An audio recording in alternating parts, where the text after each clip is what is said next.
Hello guys, আসসালামু আলাইকুম। আশা করি আপনারা সকলে অনেকটাই ভালো আছেন। তো আপনি চাইলে কিন্তু খুব সহজে এরকম একটি ইসলামী ব্যাংকের কার্ড কিংবা এরকম একটি এটিএম কার্ড কিন্তু সংগ্রহ করতে পারেন একদম ফ্রিতে। আপনি কি বিষয়টা জানেন?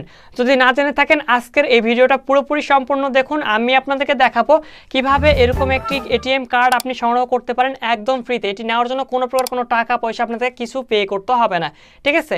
তো আপনার যদি বয়স 18 বছরেরও কম হয়ে থাকে তো তাহলেও কিন্তু আপনি একটি এরকম কার্ড সংগ্রহ করতে পারবেন। তো কিভাবে কি পুরো বিস্তারিত বিষয়টাই আজকের এই ভিডিওটাতে আলোচনা করার চেষ্টা করব। তো গাইস, কোন কোন ব্যাংকে পাওয়া যাবে কিংবা কোন ব্যাংকে কত টাকার মতো খরচ হইতে পারে, প্রথম অবস্থায় আপনাকে 100 টাকা হইলে আপনি কিন্তু অ্যাকাউন্ট করতে পারবেন এবং সেটি মাত্র আপনার অ্যাকাউন্ট খোলার জন্য নেবে। এই কার্ডটা নেওয়ার জন্য 1 পয়সা আপনার থেকে নেওয়া হবে না। তো গাইস, পুরো বিষয়টাই বিস্তারিত আজকের এই ভিডিওটাতে আলোচনা করার চেষ্টা করব। জানতে হলে পুরো ভিডিওটা না টেনে সম্পূর্ণ দেখুন। তো গাইস, বেশি বকবক না করে চলুন আজকের মেইন ভিডিওটি শুরু করা যাক।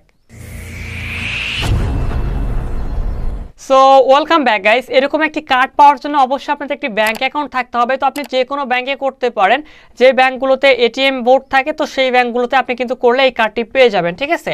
সর্বপ্রথম আপনাদের এই কার্ডটি পাওয়ার জন্য অবশ্যই একটি ব্যাংক অ্যাকাউন্ট ক্রিয়েট করতে হবে। ব্যাংক অ্যাকাউন্ট খোলার জন্য আপনি চাইলে ইসলামী ব্যাংকের জন্য সেলফ ইন অ্যাকাউন্ট ব্যবহার করতে পারেন, কিংবা চাইলে আপনি সরাসরি ব্যাংকে চলে যাবেন। ব্যাংকে গিয়ে আপনি এরকম একটা 2 পাতার একটি ফর্ম পাবেন, এটা ইসলামী ব্যাংকের ফর্ম।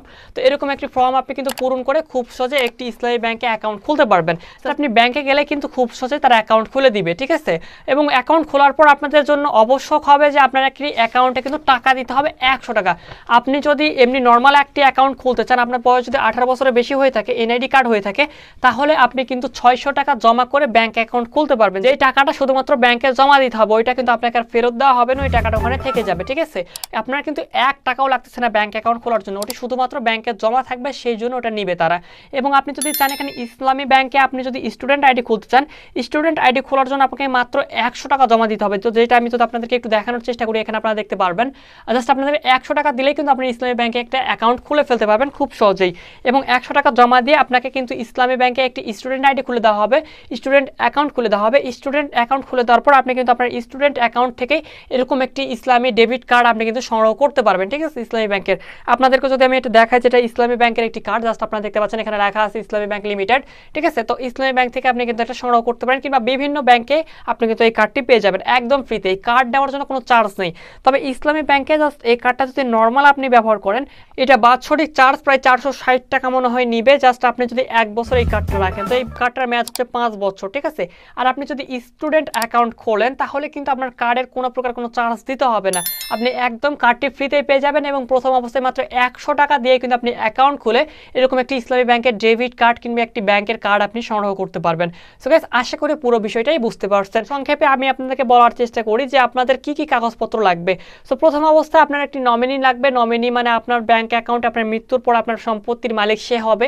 তো এরকম একজন ব্যক্তি লাগবে এবং তাকে অবশ্যই ব্যাংকে নিয়ে যেতে হবে। আপনার যদি এনআইডি কার্ড থাকে, এনআইডি কার্ডের ফটোকপি কিংবা আপনার জন্ম নিবন্ধনের ফটোকপি। আপনি যদি স্টুডেন্ট অ্যাকাউন্ট খুলতে চান তাহলে অবশ্যই আপনার কিন্তু একটি প্রত্যয়নপত্র লাগবে, যেটি কলেজ কিংবা স্কুল থেকে আপনি পাবেন।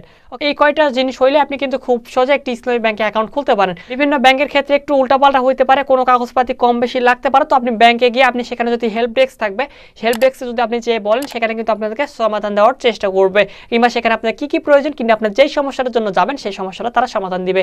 তো গাইস, আজকের এই ভিডিওটা আশা করি বিষয়টা বুঝতে পারছেন। তো আমি কিন্তু নিজেও এই কার্ডটা নিছি একদম ফ্রিতে। তো গাইস, আপনিও কিন্তু খুব সহজে নিয়ে নিতে পারেন। এই কার্ডটা কিন্তু অত্যন্ত জরুরি একটি কার্ড, আপনার বিভিন্ন জায়গাতে কার্ডটি কিন্তু কাজে লাগতে পারে। অনলাইনে কোনো প্রোডাক্ট কিনতে গেলে কিন্তু আমাদের এই কার্ডটা লাগে। ওকে, তো গাইস, আজকের এই ভিডিওটা এই পর্যন্ত ছিল। যদি বুঝতে কোনো সমস্যা হয় কিংবা আপনাদের যদি কোনো বিষয়ে কোনো প্রশ্ন থাকে কমেন্ট বক্সে করতে পারেন, কিংবা যদি আপনার যদি কোনো বিষয়ে ভিডিও প্রয়োজন হয় অবশ্যই কমেন্ট বক্সে জানিয়ে দিবেন। আমি ইনশাআল্লাহ সেই বিষয়টা নিয়ে ভিডিও বানিয়ে দিব। তো গাইস, আজকের এই ভিডিওটা এই পর্যন্ত ছিল। যদি ভিডিওটা ভালো লাগে থাকে ভিডিওতে একটি লাইক দিয়ে দিন এবং চ্যানেলটি সাবস্ক্রাইব করে না থাকলে চ্যানেলটি সাবস্ক্রাইব করে রাখুন। তো গাইস, দেখা হচ্ছে পরবর্তী কোনো ভিডিওতে। ততক্ষণের মতো ভালো থাকবেন, সুস্থ থাকবেন। খোদা হাফেজ।